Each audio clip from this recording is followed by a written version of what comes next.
Big stories you're waking up to this morning is, of course, the Boxing Day sales. But pretty grim reading when you consider that shoppers are set to spend less money this year than last year. Now, it's still a pretty fair figure. I mean, £4.6 billion apparently will be spent in today's sales, but that is down 2% according to analysis published by Barclays. Well, financial journalist Sara Benwell joins us now. Morning to you, Sara. Morning. Thank you for taking the time to talk to us here on Talk. Why do you think it's predicted we're going to be spending far less this year? I think there's probably a mix of things, isn't there? I think one thing that has really impacted the January sales is the growth of Black Friday. A lot of people do their sales spending on Black Friday ahead of Christmas. By Christmas, they've kind of bought what they need to. So I think that impetus has gone a bit. I think there's a thing where more people have extended festive celebrations that aren't all necessarily centred around Christmas Day. So I think that impacts it. And then I think there's wider economic pressures. So people are still worried about the cost of living. Inflation's gone up a little bit. House prices and mortgages haven't therefore come down as much as perhaps people had hoped. So I think people are being more cautious about their spending generally. So I think those are kind of three of the main things that are driving that. However, I take your point about Black Friday and all of those sorts of things, and actually a lot of stores are go into sale mode, not necessarily as extreme as in January, but you do find that a lot of stores are doing sales or offers in November and all of those sorts of things. However, the Confederation of British Industry have said that it's been 3 months in a row that we've been spending less. So whilst there might have been windows where it's been a little bit better, in general, it's on a downward trend, right? Yeah, I mean, spending has been lower for a few months than expected. I mean, it hasn't been catastrophic, but it certainly hasn't been good. I think we saw a big dip in consumer confidence around the last budget. People were worried. You know, Labour had quite heavily trailed that it was going to be a scary budget. And I think that really impacted the way that people were thinking about their finances and what might be announced. I think you'll continue to see some of that. And as I say, you know, as inflation is still a little bit high, that I think will continue to impact. But yeah, I mean, people aren't spending as much. It is not great news for the high street. It's not great news for retailers. But equally, you're seeing some retailers, Marks and Spencer's in particular, have come, and I think Currys as well, maybe have come out saying that they're not even going to open on Boxing Day. So there's kind of lots of different little things that are having a bigger overall picture. Can governments talk countries into recessions? Yes. I'm not sure that that's what's happened here specifically, but I think, yes, I think... Is it a factor? I mean, OK, it might not be the whole story, but is it... Because a lot of people... Sorry to interrupt you, by the way, but a lot of people have made the point that vacuum between Labour getting elected and then the budget in the October, but us being told continually, it's going to be really hard, it's going to be terrible, you know, we've got to make tough choices, that really impacted people, because obviously it was telling us how terrible it was going to be, but also not knowing precisely what was going to come meant that people maybe put off decisions, put off spending, put off employing decisions, all sorts of decisions. Yeah, I think certainly, you know, what governments say and do have a massive impact on the economy and how finances respond. And of course, where there's uncertainty, and we've seen that in successive governments, you know, where there's uncertainty, businesses tend to respond less favourably. You know, consumers, absolutely, people are like, oh, maybe I won't get a new mortgage now, maybe I'll wait and see what happens. You get that kind of wait and see approach, which can have an impact. I mean, obviously, full-on recession is driven by a whole load of factors. And I think you can sort of talk yourself into that sort of area, but other stuff has to be going on in the economy to really tip you over that edge. But yeah, I think generally speaking, anything that makes people feel like they're not in a stable environment where they can trust people to make decisions that will benefit them has wider economic risks for sure. Because I wonder what's worse then.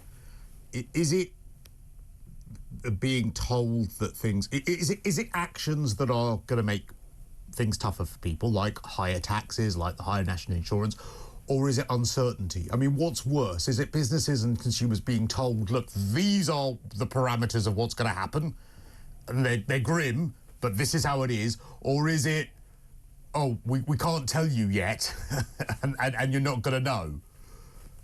Yeah, that's a really great question. I think generally speaking, certainty is more helpful because people can plan, right? If you know that the way that national insurance is calculated is going to change and what a business is going to pay is going to change, you can make informed decisions based on that in terms of who you hire and how much you pay them, etc., and whether you give pay rises and what your bonus structure looks like and all of that stuff. Whereas uncertainty leaves people unable to make decisions. That said, if decisions turn out to be really bad, that also can be quite negative too. So yeah, but I think generally speaking, certainty is very, very helpful in terms of people's personal and business and on a more population level decision making and ability to plan and manage risks and all that kind of stuff. Now, I'm inclined to agree with you. I think as grim as a decision might be, first, it's not going to be grim for everyone. There are always going to be a few winners in however grim a budget might be. And secondly, you're quite right. You can come up with contingency plans. You can maybe dip into, if you're a company, that you've got some funds you could access, or you can say, right, we will give people pay rises, but we'll put off buying new equipment for another year because what we've got is good enough. But without knowing, you can't do any of that, and so it's grim for everyone. It seems like such an odd decision, and I know it's a few months ago, but it does seem like such an odd decision. And I wonder if financial journalists like you were scratching your heads a little bit when we had that lag between them getting elected in July, the budget in October, and literally nothing, being told nothing. I mean, was that puzzling for you? Yeah, I mean, I guess it's not that unusual to not get much in the way of big economic decisions until the budget. Like, I think most governments sort of go in for that. I think what really scared people was, and I kind of understand the decision making behind it, but only kind of, when Rachel Reeves came out and said, sorry, I've got a cat invading. Oh, that's all right. We can't see it. When Rachel Reeves said, this is going to be a bad budget, basically, we're going to have to make really hard decisions. There's a big debt hole we've got to plug. And all of that might have been true, but the kind of lag between that and the budget itself, in which people were sort of worried about what bad meant, I think caused a lot of people a lot of uncertainty and a lot of anxiety, and I'm not sure that is necessarily terribly helpful, but I can also see why government might want to think, well, we should probably trail this. I just think say nothing then. Say absolutely nothing. I'm not going to tell you anything, and stand firm on that. I really believe that dripping of it's going to be bad, it's going to be terrible, it's going to be awful, it's going to be tough decisions, difficult decisions, all of that stuff, people catastrophized. And then even if it turned out not to be so bad, that was still 3 really important months that we lost based on complete uncertainty and a complete vacuum.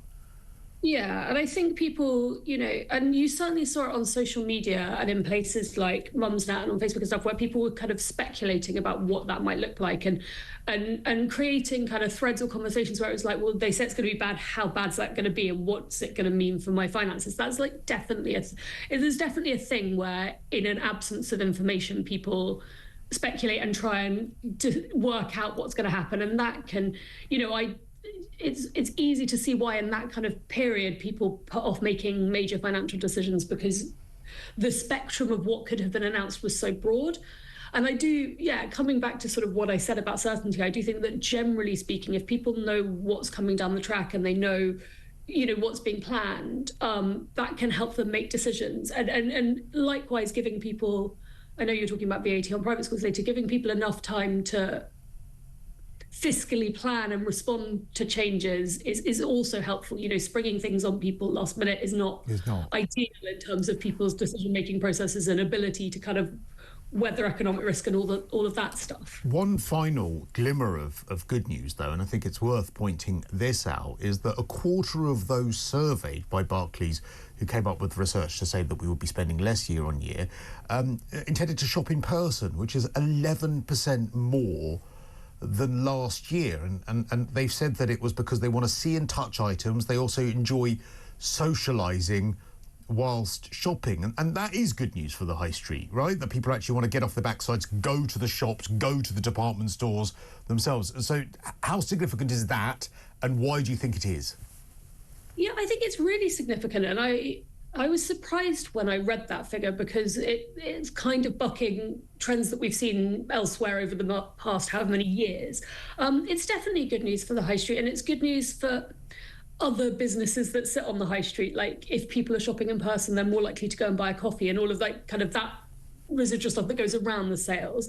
And I think it's kind of like that thing where if you walk past a restaurant and it's full, you're more likely to go in because it looks good. You know, the more people there are on the high street, the more people who are going to see people on the high street and then also spend money themselves. You get that kind of ripple effect. So it is good. In terms of what's driving it, I mean, beyond what they've said in the research, you know, I can understand that hark back to wanting to be able to actually see and buy things and understand quality.